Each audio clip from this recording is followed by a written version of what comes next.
साथियों नमस्कार, मैं हूं त्रिनाथ और आप देख रहे हैं रेडियो इंडिया। सेंट्रल मार्केट प्रकरण इस समय पूरे शोर शराब पर है और इस वक्त तमाम जो राजनीतिक दल के नेता हैं वो यहाँ पर आ रहे हैं। मुखिया गुर्जर, एक जाना पहचाना नाम जो गुर्जर समाज के एक अग्रणी नेता कहे जाते हैं, वो आज जो है सेंट्रल मार्केट में लोगों से मिलने आए थे। क्या कुछ आपने यहाँ पर देखा, आगे की जो बातें हुई वो क्या हुई और आप क्या अपनी तरफ से आश्वासन देना चाह रहे हैं? देखिए, हम लोग आज धरना प्रदर्शन हमने किया कलेक्ट्रेट पर और ज्ञापन सौंप करके मांग की है कि जनहित में कानून बनाने का काम, नीति निर्धारण करने का काम वो विधायिका में होता है, न्यायपालिका उसका पालन करती है जो कानून सदन में बन के आता है।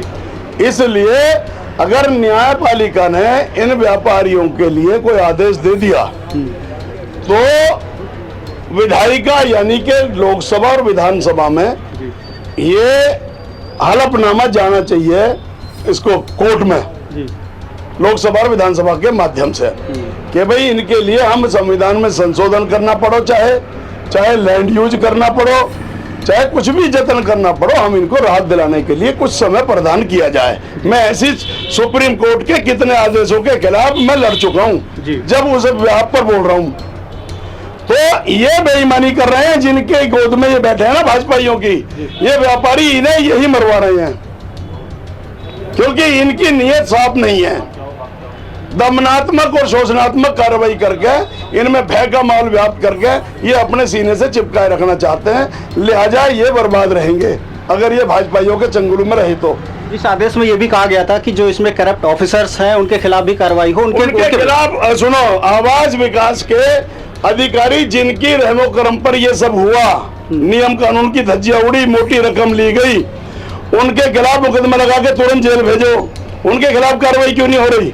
आज करोड़ों रुपया आज भी व्यापारियों से ले लिए तो क्यों नहीं उनके वो कर रहे खिलाफ कार्रवाई, या क्यों इनको राहत प्रदान नहीं की जा रही? आपको क्या लगता है क्यों नहीं हो रही है? मैं कह रहा हूं ना कि यहाँ कोई और इनके समर्थन में बोलना आता उसे बोलने नहीं देते और खुद के बस का कुछ नहीं। इन लोगों में हिम्मत नहीं है प्रधानमंत्री तक पहुंचने की और मुख्यमंत्री तक पहुंचने की।